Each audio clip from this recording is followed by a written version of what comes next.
आचार्य भगवंतों की बड़ी अनुकंपा, दूरदृष्टता,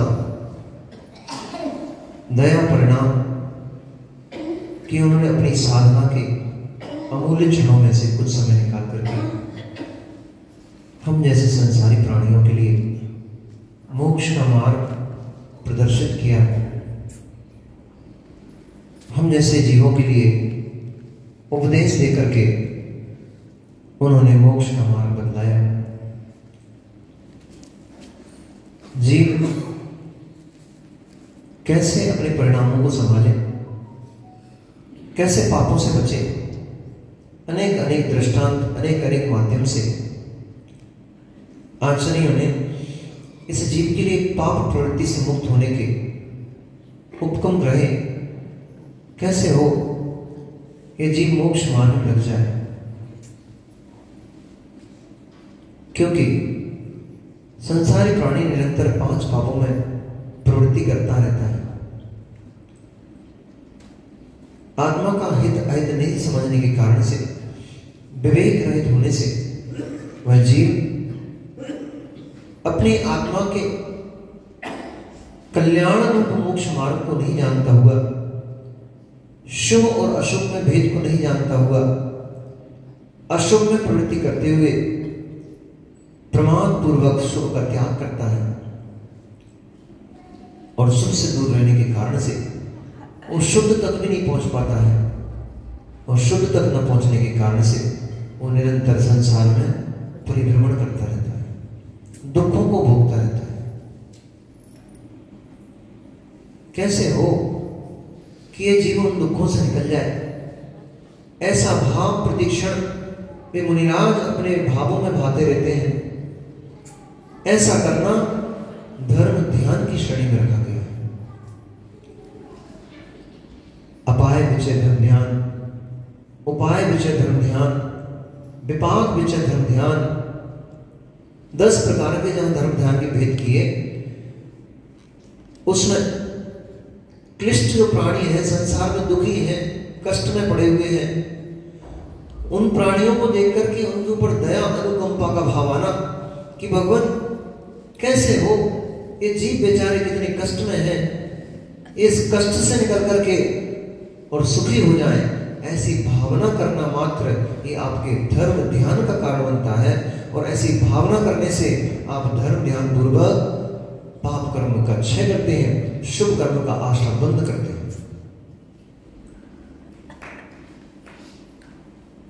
क्रिस्तु ऐसा सोचने में हमें क्या लगता है? आपसे कोई कहे भैया उपवास करो,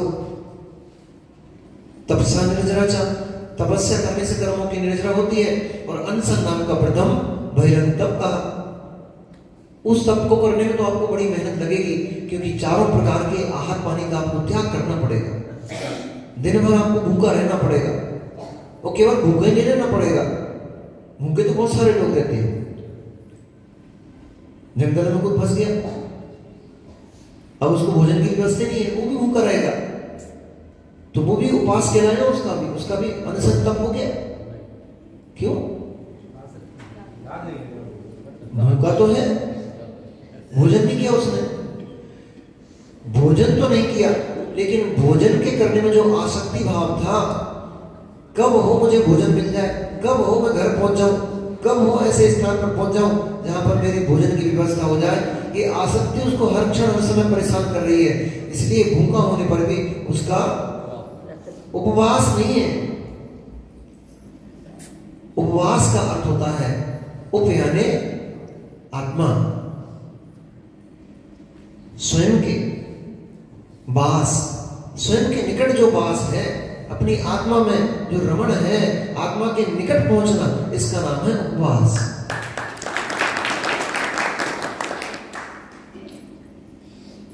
ये हमारी माताएं खूब उपवास करती हैं, 16 कार्ड के उपवास करेंगी, 64 तिथि के उपवास करेंगी, और कौन से अष्टमी 14 का करेंगी, एक दो और बताओ, 10 लक्षण के करेंगी, बहुत सारे प्रकार के उपवास, कनक वाली के करेंगी, अनेक प्रकार के उपवास करती हैं।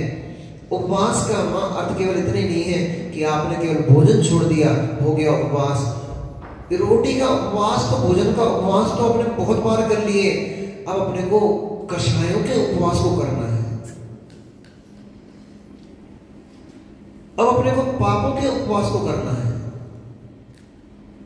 भोजन का तो उपवास करो, वो तो आवश्यक है, क्योंकि जितना कम खाओगे उतना स्वस्थ रहोगे। अधिक खाने वाले बीमार पड़ते हैं, कम खाने वाले बीमार नहीं पड़ते। जो ज्यादा तला गला चटपटा खाते हैं वे ज्यादा बीमार पड़ते हैं, उनको स्वास्थ्य ज्यादा खराब होता है। जो सात्विक भोजन करते हैं उनका स्वास्थ्य नहीं बिगड़ता, क्योंकि ज्यादा गरिष्ठ और ज्यादा तला गला खाओगे तो भोजन पेट में, शरीर में जो डाइजेशन सिस्टम है, उस डाइजेशन सिस्टम को डाइजेस्ट करने के लिए भी समय भी चाहिए पड़ता है, ताकत भी लगती है। जठराग्नि जो होती है उसको कठिन भोजन पचाने में समय लगता है। लघु ऋजु जो भोजन होता है वो शीघ्रता से पच जाता है। ऋजु जो भोजन होता है वो शीघ्रता से रस रूप परिणत होता है, सप्त धातु रूप परिणत होता है, और सारी शरीर की सारी प्रक्रिया को सुव्यवस्थित रखता है। परंतु जो ठोस भोजन होता है, गरिष्ठ भोजन होता है, उसको पचने में भी समय लगता है, उसको रस रक्त आदि रूप परिवर्तित होने में भी समय लगता है, और वह हाथों में चिपक जाता है, जम जाता है, तो वह आपके शरीर को विकृत करता है। और जब शरीर विकृत होगा तो परिणाम भी विकृत होते हैं। भोजन गरिष्ठ होगा, अपच होगा तो कुपच मचाएगा, वो अपच होगा, कुपच होगा तो गैस बनेगी, गैस शरीर को पीड़ित करेगी, मस्तिष्क को पीड़ित करेगी। जो ज्ञान की धारा तुम्हारी धर्म ध्यान में जा रही थी, वो ज्ञान की धारा आपके शरीर में चली गई है।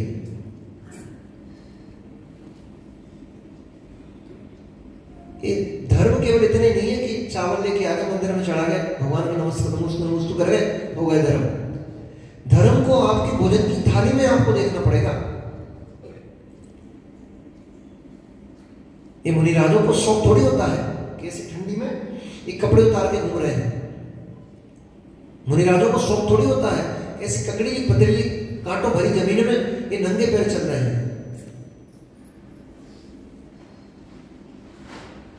इन्हें दया है जीवों के ऊपर, इन्हें करुणा उत्पन्न होती है, इसलिए मुनिराज नग्न रहते हैं। इन्हें दया होती है, इसलिए मुनिराज नग्न होते हैं, नंगे पैर चलते हैं, अल्प भोजन करते हैं, प्रमाद कम करते नहीं करते हैं। क्या दया है? क्या दया है? जहां सामान्य लोगों की सोच समाप्त हो जाती है, वहां पर ये निर्गंतों की सोच प्रारंभ होती है। जहां जमाने की दया, जगत की दया समाप्त हो जाती है, वहां मुनिराजों की दया प्रारंभ होती है। आपकी दया घर परिवार तक चलती है, परंतु मुनिराजों की दया प्राणी मात्र, जीव मात्र पर चलती है। वस्त्र पहनने में कष्ट है, वस्त्र को बनवाने में, खरीदने में याचना करना पड़ेगी। सेठ जी से कहना पड़ेगा हमारे कपड़े फट गए हैं, हमारे कपड़े पुराने हो गए हैं, तो याचना करना पड़ेगी। परंतु मुनिराज, कल भी मैंने बताया था, मुनिराज अयाप चक्रवृत्ति के धारी होते हैं, वे किसी से याचना नहीं करते हैं। फिर वस्त्र को रखने में समस्या, कट जाए फट जाए तो कष्ट होता है, क्लेश होता है, गंदा हो जाए तो धुलवाने की टेंशन। अब मुनिराज सभी प्रकार के आरंभ सारंभ की क्रिया के त्यागी होते हैं। ना तो ये पानी छान सकते, ना पानी गर्म कर सकते, ना ही ये मुनिराज किसी स्थान से पानी ले सकते हैं, ना नदी का पानी ले सकते, ना तालाब का पानी ले सकते, ना बावड़ी का पानी ले सकते। अपने हाथ से पानी ग्रहण नहीं कर सकते हैं, छानना बीनना ये कार्य मुनिराज नहीं कर सकते हैं। इसलिए कपड़ा धोएंगे कैसे? फिर विष्णु का मुंह देखना पड़ेगा। कपड़े पहनेंगे, फिर विष्णु का मुंह देखना पड़ेगा। अब ऋषु आएगा तो फिर हमारे कपड़े लेके जाएगा धोने के लिए। ऋषु भैया किसी काम में उलझ गए, मुरैना चले गए घूमने फिरने, गजक वजक लेने। ऋषु भाई किसी काम में उलझ गए, नहीं आ पाए, तो वस्त्र गंदे पड़े रहे, तो फिर ऋषु पे क्रोध आएगा। एक छोटा सा काम है, कोई तुमसे नहीं हो पाता। तो आज्ञा के त्यागी होते हैं मुनिराज, आज्ञा नहीं दे सकते किसी को।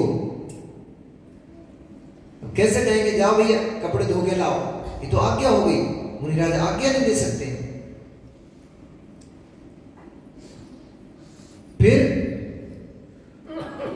ऋषु मिले, सुंदर कपड़े लाके दे दिए, गौरव भाई ने असुंदर कपड़े लाके दे दिए। अब राग में इस परिणाम जाएगा कि हमारा ऋषु अच्छा भक्त है, ये अच्छे कपड़े लाके देता है। गौरव तो ऐसे ही है, तो गौरव में द्वेष का भाव चला गया, ऋषु में राग का भाव चला गया।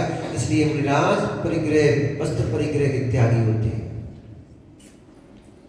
और आगे चलो, धुलवाएंगे तो साबुन सोडा भी खर्च करवाना पड़ेगा, क्योंकि ऐसे पानी में धोकर ले आएंगे तो साफ नहीं होंगे। फिर मन खराब होगा कि साफ करके नहीं लाया, गंदे के गंदे ले आया, फिर मन में विकृति, फिर परिणाम खराब। धो के लाएगा तो साबुन सोडा चाहिए, साबुन सोडा नाली में बहेगा, जितने दूर तक वो साबुन का पानी, सोडे का पानी नाली में जाएगा, उतने वहां तक के जीवों की प्रार्थना होगी। सैकड़ों हजारों लाखों जीव अपने प्राण से हाथ धो लेंगे। इधर तुम्हारे कपड़े धुल रहे हैं, उधर लाखों जीवों के प्राण शरीर से धुल रहे हैं।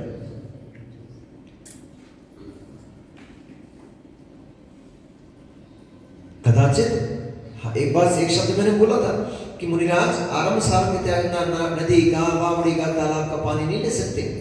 परंतु आगम में ऐसा भी आदेश है कि आवश्यकता अनुसार किसी बहुत मुसीबत में फंस गए, कोई श्रावक नहीं है, और कोई व्यवधान है तो मुनिराज झरने का, बहती हुई नदी का पानी ले सकते हैं, परंतु ये राजमार्ग की व्यवस्था नहीं है, ये अपवाद मार्ग की व्यवस्था है कि ऐसी कोई विकट परिस्थिति पड़ जाए, कोई लघु शंका, दीर्घ शंका की बाधा सताने लग जाए और वहां कोई श्रावक नहीं है पानी देने के लिए, उस समय मुनिराज झरने का अथवा जहां पर सूर्य की किरणें पड़ रही हैं अथवा नदी का जो पानी बह रहा है, जीव रहित है, ऐसा पानी मुनिराज अपने कमंडल में ले सकते हैं। परंतु यदि बाधा दूर होने पर, जंगल आदि की जो बाधा थी, उस बाधा का हो जाने पर, करने पर और पुनः थोड़ा अगर पानी बच गया है तो उस स्थान पर पुनः उस पानी को वापस छोड़ेंगे और फिर गुरु के पास जाकर के प्रायश्चित करेंगे कि मुनिराज हमने अपने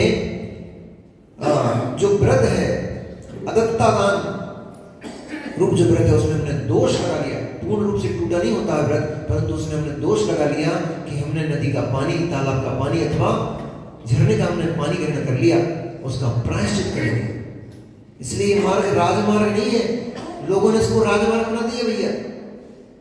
कुछ लोगों की विचारधारा ऐसी हो गई, उन्होंने बोला नदी का पानी तो बहता हुआ है, सार्वजनिक है, उसको मुनिराज ले सकते, उसमें कोई व्यवधान नहीं है, परंतु आगम में स्पष्ट व्यवस्था है, व्याख्या है कि ऐसी विशेष परिस्थिति में ये आगम ने छूट दे के रखी है कि आप ग्रहण कर सकते हो, परंतु उसका प्रायश्चित करना पड़ता है। यदि ग्रहण करने योग्य होता तो वे प्रायश्चित का विधान क्यों दिया?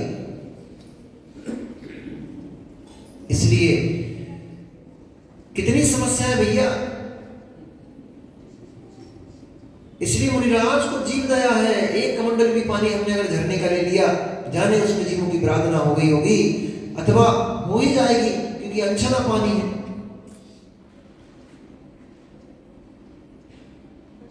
बहता हुआ है इसलिए निर्मल कहा जाता है, शुद्ध कहा जाता है, फिर भी हर समय जीवों की उत्पत्ति तो होती रहती है, इसलिए अप्राशुद्ध पानी नहीं ले सकते मुनिराज, गर्म करके लेते हैं मुनिराज पानी। यद्यपि वो चट्टानों से टकराया है, ऊपर से गर्म हुआ पानी है तो प्राशुद्ध है, परंतु फिर भी तत्क्षण उसमें थोड़े ही समय में जीवों की उत्पत्ति होना प्रारंभ हो जाती है, क्योंकि वो उसकी योनि नष्ट नहीं हुई अभी, इसलिए योनि नष्ट नहीं होने के कारण से उसमें जीवों की उत्पत्ति हो सकती है। इसलिए मुनिराज ऐसा ठंडा पानी, कच्चा पानी उपयोग में नहीं लाते। जीव दया है उनको। वस्त्र इसलिए नहीं पहनने क्योंकि जीव दया है उनको, कहीं मेरे वस्त्र के निमित्त से किसी जीव का घात ना हो जाए, किसी जीव को किंचित भी कष्ट ना हो जाए, इसलिए वस्त्र नहीं ग्रहण करते।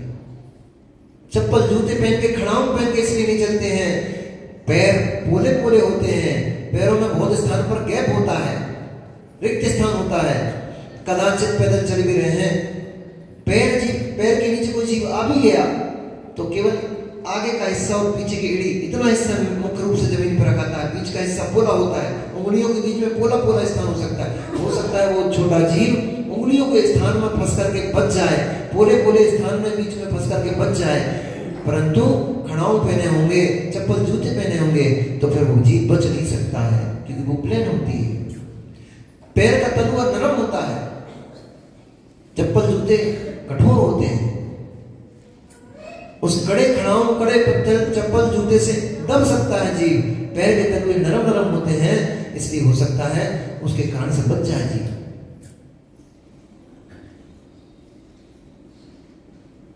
हम लोग अभी बीच में एक बार बांदी कुएं में थे, जब अलवर के लिए जब हम लोग जा रहे थे चातुर्मास के लिए, उस समय हम लोग जब बांदी कुएं में थे तो वहां पर जंगल के लिए हम जहाँ जाते थे वहां पर एक पूरा स्थान रेतीला तो है, पतली बालू, पतली वाली, तो वहां एकदम वो पतली पतली बालू वाला स्थान था, वहां पर बहुत सारे चींटे थे। अब हम वहां से निकले पर एक चींटी के ऊपर देखते देखते भी एक चींटी के ऊपर पैर पड़ गया, जैसे दिखा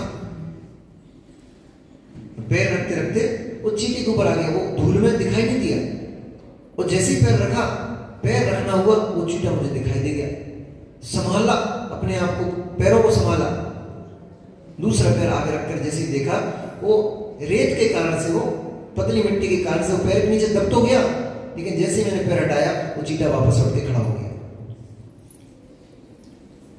प्रायश्चित लेना पड़ता है, इसका भी लेना पड़ता है, परंतु उसकी रक्षा तो हो गई। अगर वही जूते चप्पल पहने होते तो फिर नहीं बच पा रहा था। इसकी ये दया भाव है मुनिराज के भीतर का। एक एक इंद्रिय के ऊपर ऐसी दया रखते हैं कि कहीं हमारे द्वारा किसी जीव की भ्रांतना न हो जाए, असाधना न हो जाए। ओस पर चलने से ओस पर नहीं चलते हैं, क्यों? ओस में एक इंद्रिय जीव है। कच्चे पानी का पानी बाहर रहता है रस्तों में, कच्चे पानी के ऊपर कदम नहीं रखते हैं। उस पे से कोई गाड़ी वगैरह निकल गई हो, लोगों का आवागमन हो गया हो, ऐसा पानी तो पड़ा हो तो उस पे से तो चल सकते हैं, परंतु जो कच्चा पानी पड़ा हुआ है उस पर से मुनिराज नहीं चलते। क्यों? उसमें जीवों की उत्पत्ति हो गई होगी। इसलिए ये मुनिराज दिन रात 24 घंटे धर्म ध्यान करते रहते हैं, क्योंकि हर क्षण, हर समय, हर क्रिया में इन्हें जीव दया दिखती है। कल आचार्य भगवंत यहां पर संयम की व्याख्या कर रहे थे। जीवन में संयम बहुत आवश्यक है। प्राणी संयम, इंद्रिय संयम, षटकाय जीवों की षटकाय जीवों की मेरे द्वारा कहीं विराधना ना हो जाए, उन जीवों के मेरे द्वारा कष्ट ना हो जाए। ये मुनिराज, आप लोग तो बढ़िया, अभी ठंडी ठंडी का मौसम है, अब तो बरसात भी हो गई कल से, अब तो भजिए पकौड़ा का मौसम हो गया है,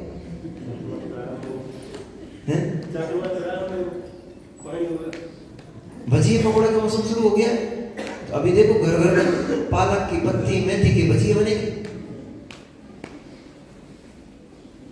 ये मुनिराज पत्तियों को त्याग देते हैं, पालक आदि का त्याग कर देते हैं। क्यों कर देते हैं? यद्यपि अभक्ष नहीं है पालक, मेथी की भाजी अभक्ष नहीं होती है, फिर भी क्यों कर देते हैं? इतने से भजिए खाने के लिए इतने वृक्षों से भाजी खोट कर, और खुद का खेत होगा तो खोट के लाओगे, निकाल के लाओगे, बाजार से लाओगे तो जड़ से उखाड़ के ले आते हैं। तो वो थोड़ी कोई भाजी खोट के लेके आ रहे हैं, पूरा जड़ से पेट निकाल के ले आते हैं। जड़ मूल से एक जीव को आपने नाश कर दिया। पत्ती निकालना तो भी असाधना हुई है, पूर्ण रूप में उसकी वृक्ष की विराधना नहीं हुई, वृक्ष नष्ट नहीं हुआ है, परंतु जड़ से वृक्ष को उखाड़ लिया। अब इतने से भजियों के पीछे कितने सारे वृक्ष नष्ट हो जाएंगे, कितने सारे पौधे नष्ट हो जाएंगे, कितने जीव नष्ट हो जाएंगे।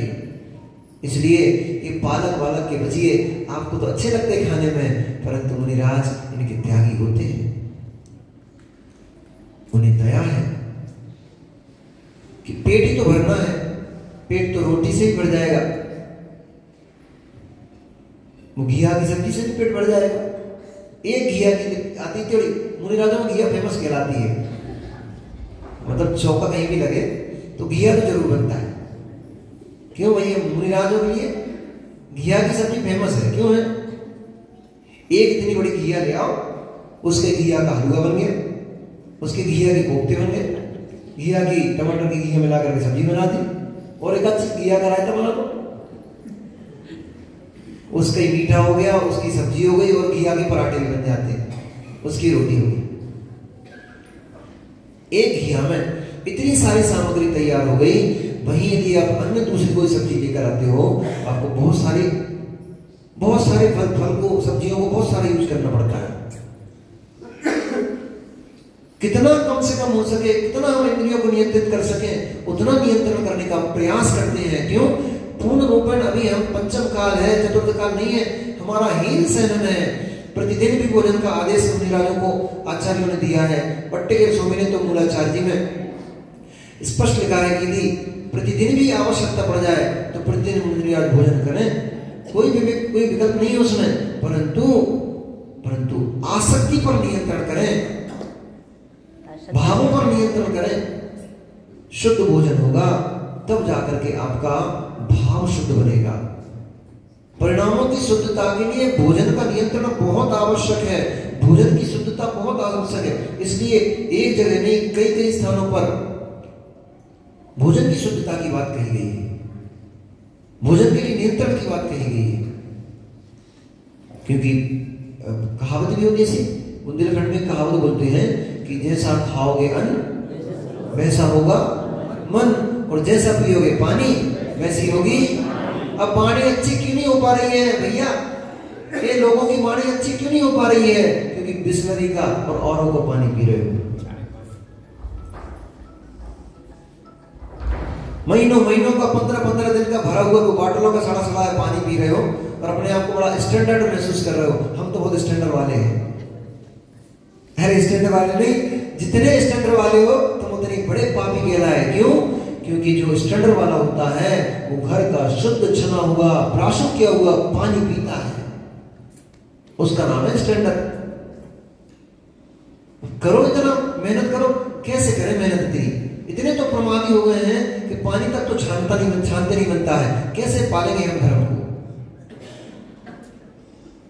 सुबह छन के भर गया एक बार, वो भी कौन सी छन्नी से, कपड़े से नहीं। जीव बचा रहे हो कि कचरा बचा रहे हो? कचरा ही बचा रहे हो।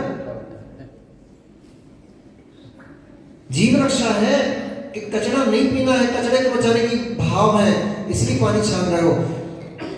कचरा निकालने के लिए पानी छान रहे हो तो छानते हुए भी हिंसक हो, और अगर जीव बचाने के लिए पानी छान रहे हो तो अहिंसक हो। पानी तो छान लिया, पर क्यों छान लिया? मैला आ रहा था पानी, कचरा आ रहा था पानी, इसलिए छान के पिएंगे। तो छानते हुए भी आपकी अहिंसा व्रत नहीं पड़ रहा है। बहुत सारे लोग छान के पीते पानी, जिनको जीव ये नहीं पता है कि पानी क्यों छाना जाता है, वो लोग, बहुत सारे लोग पानी छान करके पीते हैं। यहां तक कि जो मांसाहार करते हैं बहुत सारे वो लोग भी पानी छान के पीते हैं, परंतु उन्हें पानी के छानने के पीछे दया नहीं है, जीव दया का भाव नहीं है, जीव रक्षा का भाव नहीं है। वहां उनको पानी छानते हुए भी किसका भाव है? शुद्धि अशुद्धि का भाव है कि पानी कचरे से अशुद्ध है, वो कचरा निकल जाए, इसलिए पानी छान के पी रहे हैं, ना कि जीव दया का भाव है। फिटकरी निर्मली घुमा दी उसमें, इसलिए नहीं घुमाई है कि वो प्राणी प्राशुद्ध हो जाएगा, इसलिए घुमाई है इसमें जो गंदगी थी वो गंदगी नीचे बैठ जाएगी, तो पानी को छान लेंगे, छनका लेंगे। तो पानी को शुद्ध करने का भाव है, ना कि जीव दया का भाव है, इसलिए वहां शुद्ध करते हुए भी वो जीव हिंसक है। और जो जीव पानी छान के जीव दया के भाव से पानी छान के पी रहा है वो जीव अहिंसक है। देख लेना माता हो आप कैसे पीती हो। ऐसा तो नहीं सुबह एक बार छान के भर दिया, अब दूसरे दिन सुबह तक वही चल रहा है। क्यों महाराज? हमने छान लिया तो सुबह छना पानी पी रहे हैं, तो कब छाना था? सुबह छान के भर लिया था। 48 मिनट की मर्यादा है, वो भी आप लोगों के लिए। मुनि राजों को तो जब तक प्राशुद्ध नहीं होता तब तक तो ले नहीं सकते, छना भी हो तब भी पैर पर क्षण नहीं करा सकते उस पानी से, तो छान करके प्राशुद्ध करना पड़ता है। अनेक विधियां प्राशुद्ध विधि हैं, उन विधियों के माध्यम से प्राशुद्ध करना पड़ता है पानी को, तब मुनिराज पानी को ग्रहण कर सकते हैं, उस जल को ग्रहण कर सकते हैं। ऐसे ही आपने पानी छान लिया, अब अंतर मुहूर्त तक आपके लिए वो पानी प्राशुद्ध है, शुद्ध है, परंतु अंतर मुहूर्त के बाद वो पानी पुनः आपके लिए जीव सहित हो गया। अब जब भी पियोगे अंतर मुहूर्त के बाद 48 मिनट के बाद जब भी पियोगे आपको फिर पानी छानना चाहिए। तब जो ही करते रहेंगे कि महाराज और कुछ काम नहीं है क्या? यही करते रहेंगे कि घर में और कुछ काम नहीं है क्या? हाँ, ऐसा भी बोलते हैं लोग। कोई पानी छान रहा है, तुम्हें और कुछ काम धाम नहीं है क्या? यही करते रहते हो। कोई महाराज जी के पास ज्यादा आ जाए तुम बिल्कुल फुर्सत ही हो क्या? कुछ काम धाम नहीं है क्या? जब देखो जब महाराज जी के पास पहुंच जाते हो। कोई मंदिर में ज्यादा बैठने लग जाए तुम, और कुछ काम धाम नहीं है क्या? जब देखो जब मंदिर में बैठे रहते हो। अरे भैया और कुछ काम हो तो काहे आते? तुम्हें कच्चू काम नहीं है, हमें यही काम है। और दुनिया भर के संजय भैया इतने सारे काम तो करते करते पता नहीं कितनी पर्याय निकाल डाली हमने। एक बार यही काम कर लो। लोगों का क्या है? लोगों का तो काम क्या नहीं है। लोग तो बोलते ही हैं कि और कुछ काम नहीं है क्या? जब देखो जब मंदिर, जब देखो जब मंदिर, जब देखो जब महाराज जी के पास। अरे भैया, जिन कामों को तुम कर रहे हो उन कामों को करते करते तो मैंने असंख्यात अनंत अनंत पर्याय निकाल डाली है, उससे कुछ लाभ मुझे नहीं मिला है। अब मैं वो काम करने जा रहा हूं जिससे मुझे मैं बेकाम हो जाऊं। कहले बिल्कुल नहीं फुर्सते हो। हाँ बिल्कुल फुर्सते होने तो डाले, हम चाह रहे हैं कि बिल्कुल फुर्सते हो जाए। हम नहीं चाह रहे कि हम दुकान की शटर बार बार खोले बार बार बंद करें। हम चाह रहे हैं प्रभु ऐसा काम कर दो कि मेरी दुकान की शटर ही बंद हो जाए।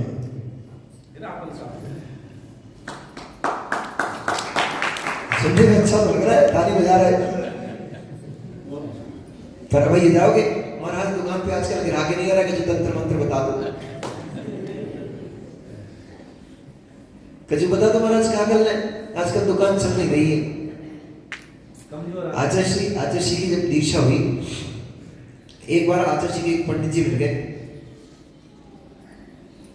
वो थोड़े रेखाओं में गांव में जानकार हो गए। आचार्य श्री को देख करके बोलते हैं कुंडली देखी, उन्होंने कुंडली बनाई आचार्य श्री की कुंडली बना करके, और कुंडली को देखा। वो बोले महाराज बड़ी समस्या है। आचार्य श्री बोले क्या हो गया भाई? कह रहे महाराज जी आपके ऊपर राहु लगा है। शनि नहीं, वो एक गलत है, काल सर्प भी आपके ऊपर शनि ग्रह लगा है। काल सर्प दोष का बहुत बड़ा प्रभाव पड़ रहा है आपके ऊपर। तो आचार्य जी बोले अच्छा, तो बोले शनि ग्रह क्या करता है, काल सर्प दोष क्या करता है? तो बोले महाराज बर्बाद कर देता है, ये सब छीन लेता है।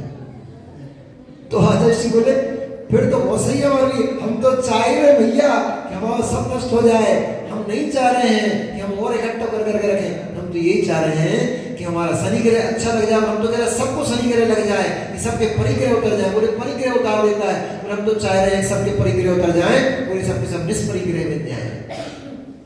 हम तो साधु बने ही इसलिए हैं कि हम निष्परिग्रही हो। अब शनि ग्रह में ताकत हुए, काल सर्प दोष में ताकत हुए, तो भैया हम तो पहले से निष्परिग्रही बने बैठे, हमारे पास कुछ है ही नहीं। अब उतारो मौका उतार रहे हैं।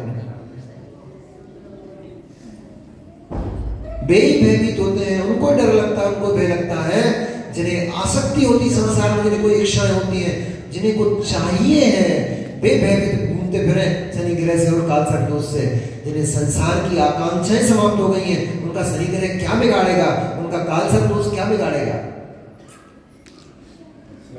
सारे दोष तब तक ही हैं जब तक तुम्हें घर परिवार दिख रहे हैं। ज्ञान मोह तब तक। जिन्हें आत्मा प्रिय लगने लगी है, उनका क्या शनि ग्रह बिगाड़ेगा, क्या काल सर्प दोष बिगाड़ेगा? और वो भी तभी बिगाड़ पाते हैं जब तुम्हारा पाप कर्म का उदय होता है। ना तो शनि ग्रह कुछ कर सकता है, ना राहु कर सकता है, ना केतु कर सकता है, कोई कुछ नहीं कर सकता। यदि तुम्हारे पास पुण्य प्रबल है तो सब पुण्य की सत्ता में सारे दोष ढक जाते हैं। और जब पुण्य की सत्ता प्रबल नहीं होती, पाप की सत्ता प्रबल होती है, तो घर के बेटा बेटिया भी लात मार के घर से बाहर भगा देते हैं।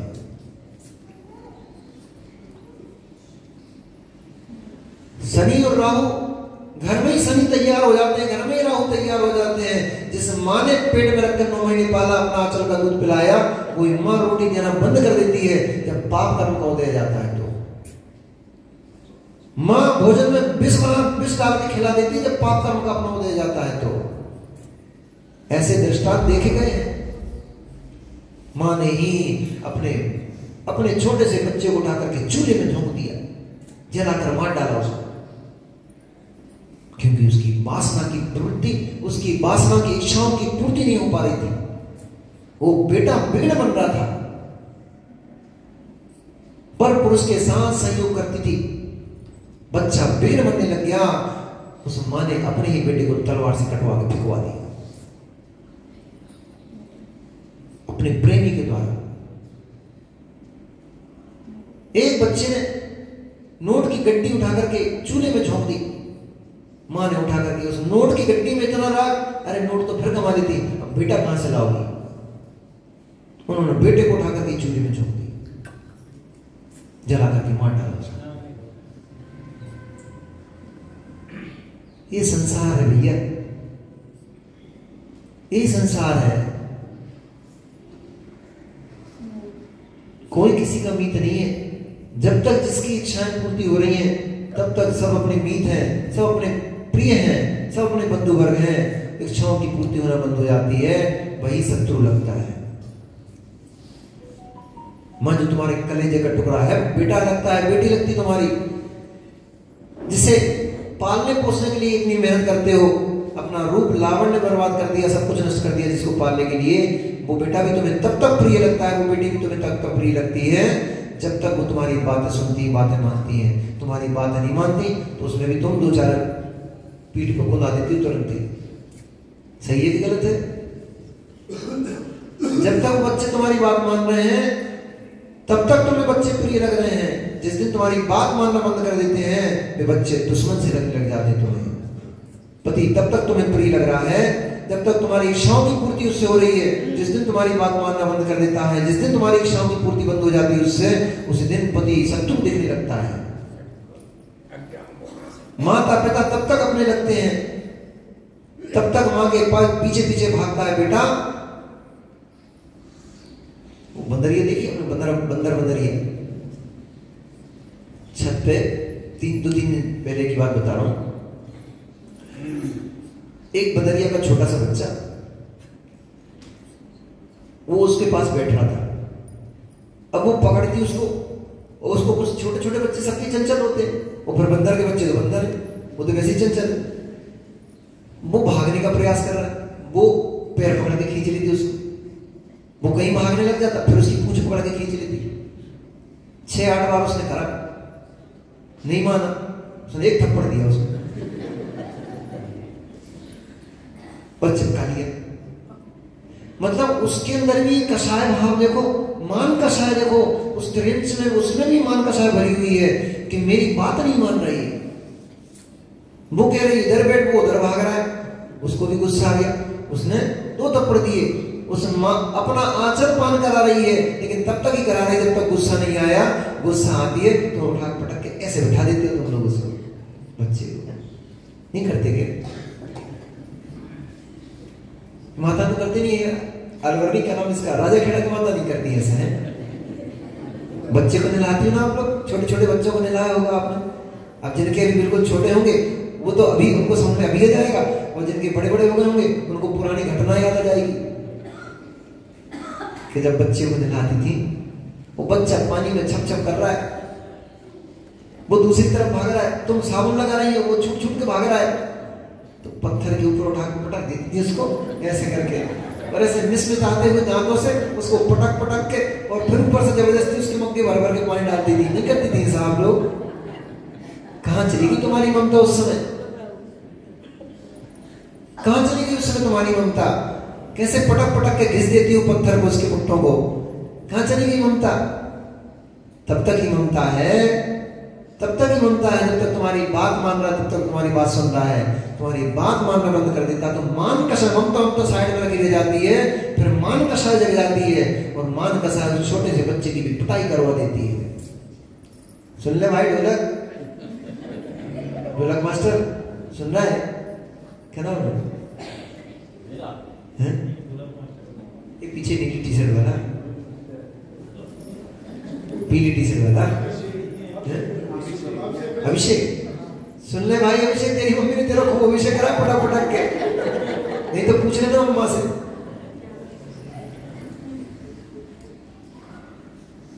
वही शत्रु हो जाता है। इसलिए संयम की बहुत आवश्यकता है जीवन में, और संयम तब पलेगा जब आकांक्षाएं कम होंगी, इच्छाएं कम होंगी। इच्छाओं पर नियंत्रण करोगे, आकांक्षाओं के ऊपर नियंत्रण करोगे, तब संयम पलेगा। आचार्य भगवंत आज यहां पर शील व्रत की महिमा को गा रहे हैं। परिणामों की धारा, जैसा कि मैंने शुरू में बोला था कि आप जीवों के ऊपर दया भाव पालते हो, रक्षा भाव पालते हुए धर्म ध्यान कर सकते हो।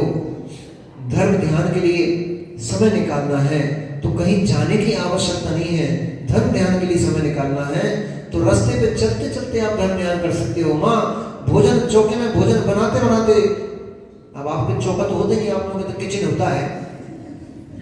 हाँ, चौका 2-4 दिन के लिए होता है, जब महाराज लोग आपके यहाँ आहार करने आते हैं तभी 2-4 दिन का चौका होता है, बाकी तो किचन होता है, क्योंकि वहां शुद्धता तो कुछ रहती नहीं है। बाजार के मसाले आ गए, इतनी आलसन हो गई है माता हमारी। अब कहती महाराज जी ये महाराज जी हमारी महिलाओं के विरोधी है। बोले सी बातें करती तो क्या राजा केड़ा दिया बाहर है। बोलती महाराज जी महिलाओं के विरोधी है, महिलाओं को खींचते रहते हैं। कितने आलसी हो गए हो आप लोग, घर में मसाले तक आपके बाजार के आने लग गए हैं। अरे हमने तो ये देखा है बचपन में, छोटे छोटे से जब हम थे तो हम देखते थे गर्मी के दिनों में हमारे परिवार में जो महिलाएं होती थी, माता जी मम्मी वगैरह जो होती थी, वो क्या करती थी गर्मी के दिनों में उनके पूरे गेहूं में वो धुल जाते थे और हमसे भी हेल्प करवाती थी। गेहूं धुलवाने के लिए टोकरियां हमें उठाना पड़ती थी, टंकी में भरवाने के लिए तो आंगन में सुखा के आ गई, फैला के आ गई, आंगन में बोले कि फैला दो और बैठे रहो डंडा लेके, कौवा नहीं घुस जाए, बिल्ली नहीं जाए, कुत्ता नहीं जाए। तो हालांकि पैसे मिलते थे उसके, अब तो लालच तो नहीं पड़ता ना, बच्चे लोग ऐसे थोड़ी काम करते हैं, थोड़ा थोड़ा लालच देना पड़ता तब काम करते हैं। अपन बैठे बढ़िया, फिर वो टोकनी भर भर के, अब वो सब सुखा लिए तो उनको फिर टंकी में भर करके पैक कर दिया। अब इतनी साल भर की पूरी व्यवस्था हुई। दालें घर में हुआ करती थी, मसाले घर में सूखा करते थे, प्राशुक करके मसाले प्राशुक पानी से सुखा सूख रख लिए, फिर जितनी मर्यादा के अनुसार पीसा पीसी चलती रहती थी। अभी हमारे कांदा तो गेहूं पन्नी में लटक के आ गए मॉल से, अब पन्नी गेहूं में लाने की जरूरत नहीं है, कौन गेहूं मंगाए, कौन पिसवाए, कौन ये करे, कौन वो करे, तुम तो सीधा आटा लाओ, चाहत का आटा आ गया, काम हो गया। उनमें जूते पहन के लोग चल रहे हैं, कुत्ता बिल्ली घुस रहे हैं, रोटी कुत्ते को छू जाए आप तो खा लोगी। रोटी बना रही थी आप, मान लो कुत्ता घुस गया, बच्चे को पानी देने चली गई, कुछ करने चली गई, इतने में बिल्ली आ गई और बिल्ली को आटा गुथा हुआ रखा था, उसमें मुंह मारने चली गई, खा नहीं पाई, केवल उस मुंह मारने चली गई, जीभ भी नहीं लगा पाई, बस मुंह लगाई, टच ही हुआ था, इतने में आप पहुंच गए, वो भाग गई। अब वो उसकी रोटी बना खा लोगी। कितनी समझदार हो। वो बिल्ली को देख लिया, मुंह मार के चलेगी तो उसकी रोटी नहीं खा रही, वो फैक्ट्री में देख के आई हूं तो आटा कैसे पिस रहा है, कौन कौन पीस रहा है, कहां कैसे मसाले पिस रहे हैं, आप फैक्ट्री में देख के आए हो।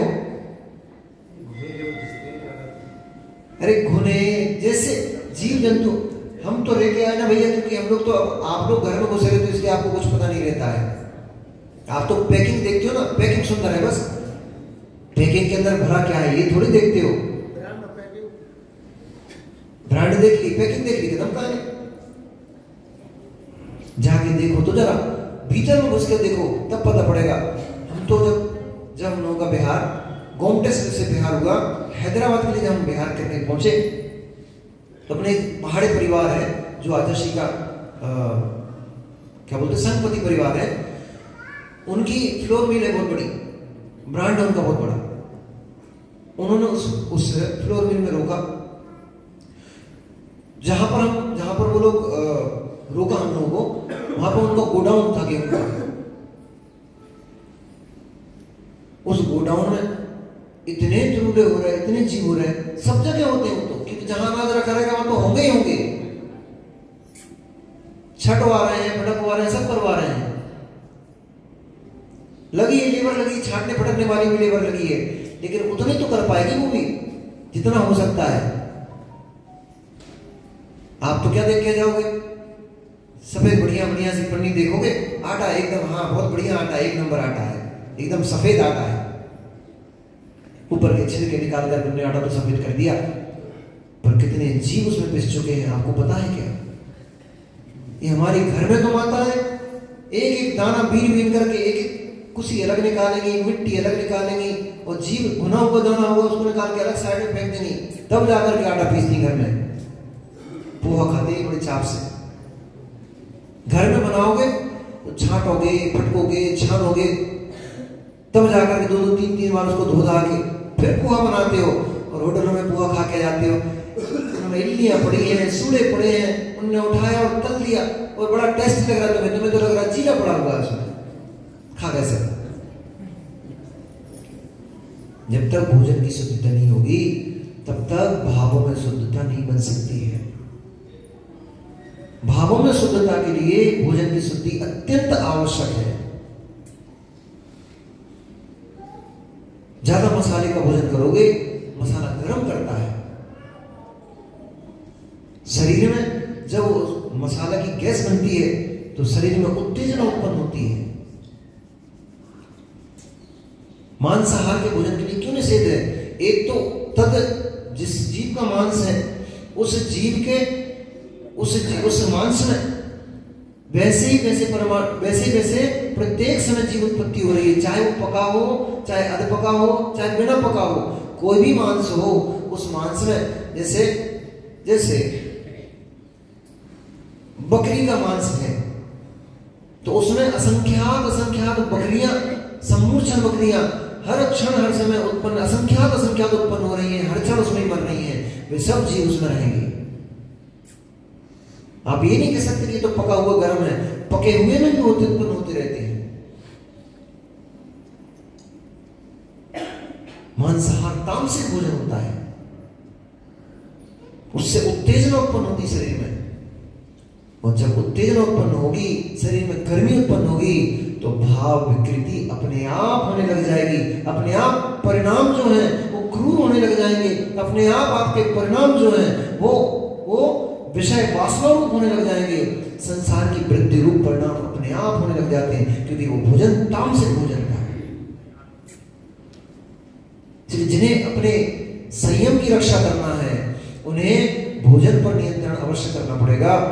तामसिक और गरिष्ठ भोजन नहीं, ज्यादा घी तेल दूध का भोजन नहीं, अल्प मात्रा में घी तेल का मिर्च मसाले का उपयोग करो, सात्विक भोजन करो, सहज सरल भोजन करो, ताकि परिणाम सहज और सरल बने रहे।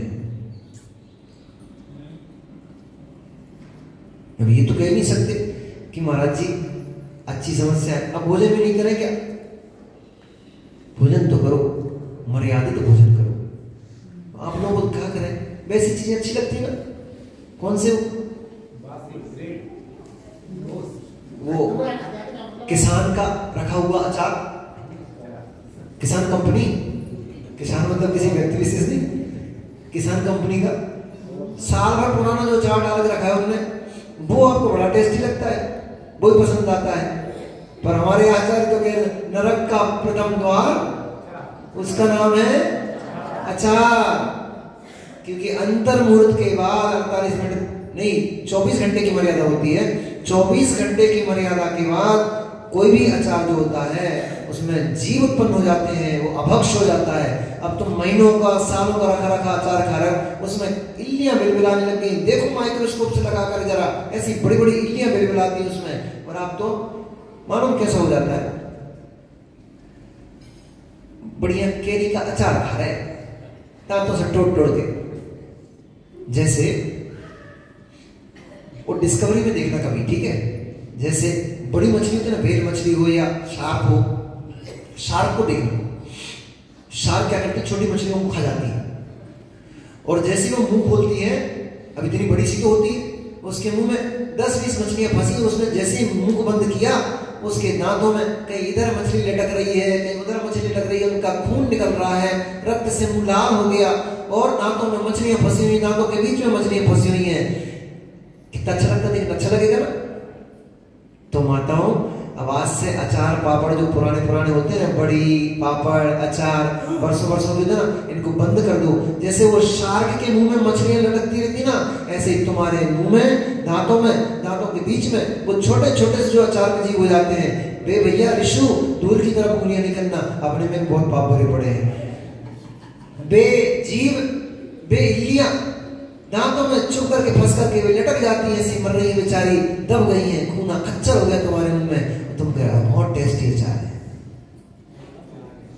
अरे भैया ऐसा खाओ जिससे जीवों की विराधना ना हो, ऐसा खाओ। जीव तो लोलुप होती है, रसना तो बनी लोलुपता के लिए है, परंतु इसकी लोलुपता के पीछे आत्मा का विघात मत करो, क्योंकि ये जीव जो है, ये रसना इंद्रिय है, ये समय पर्यंत के लिए मिली हुई है, परंतु आत्मा समय पर्यंत के लिए नहीं है। आत्मा तो अनादि है, अनंत है। अगर इसका भला चाहते हो तो इस प्रकार से जीवों की रक्षा करना प्रारंभ करो, ताकि खाने पीने में, पहनने ओढ़ने में, अब क्या आवश्यक है 200 200 जोड़ी साड़ियां रखी हैं, 300 साड़ियां रखी हुई हैं, सेट रखे हुए पूरे पूरे। क्या करना है इतना? पहन तो उतना ही पाते हो जितना पहनते हो। एक दिन में कितनी पहनोगे?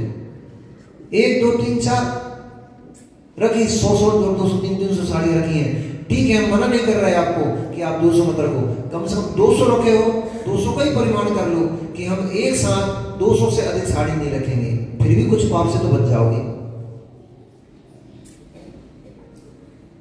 खाने का परिमाण कर लो, इतना ही खाएंगे, इससे अधिक नहीं खाएंगे। जितना खाना है तो हम तो कह रहे दिन भर में 50 सामग्री कर लो, 100 सामग्री कर लो कि हम दिन भर में 100 सामग्री खाएंगे। 100 के बाद का परिमाण कर लो कि 100 से अधिक सामग्री नहीं खाएंगे। हर दिन तो कोई भी चीज खाते नहीं हो, हर दिन तो वो दाल चावल सब्जी रोटी, एक आध मीठा बन जाता है, थोड़े बहुत कुछ और नमकीन पमकीन बन जाता है। उतने का ही प्रमाण कर लो कम से कम कि आज हमने जितना सामग्री घर में बनाई है इतनी खाएंगे, इससे अधिक नहीं खाएंगे। हर दिन होटलों में नहीं खाते, नहीं छोड़ पा रहे हो, मान लो पूरे हर दिन होटलों का त्याग नहीं कर पा रहे हो, इतने ही कर लो, कम से कम महीने में 15 दिन के कर लो, महीने में 20 दिन के कर लो, महीने में 25 दिन के कर लो कि हम महीने में 5 दिन की हमारी छूटे, हम 5 दिन भोजन कर सकते हैं होटलों में। 25 दिन के पाप से तो बचोगे कम से कम, 20 दिन के पाप से, 15 दिन के पाप से तो बचोगे कम से कम। रसना इंद्री पे नियंत्रण होगा, क्योंकि ये बहुत देर में नियंत्रण में आती है। इंद्रियों में रसना इंद्री, कर्मों में मोहिनी कर्म, व्रतों में ब्रह्मचर्य, इन्हें गुप्तियों में मनोगुप्ति। 4 चीजें हैं, 4 चीजें जिसने नियंत्रित कर ली उसे भगवान बनने से कोई नहीं रोक सकता। व्रतों में कौन सा व्रत? व्रतों में ब्रह्मचर्य जिसने पालन कर लिया उसे कौन भगवान बनने से रोकेगा। गुप्तियों में जिसने मनोगुप्ति को पाल लिया, मन को नियंत्रित कर लिया, उसे भगवान बनने से कौन रोक पाएगा।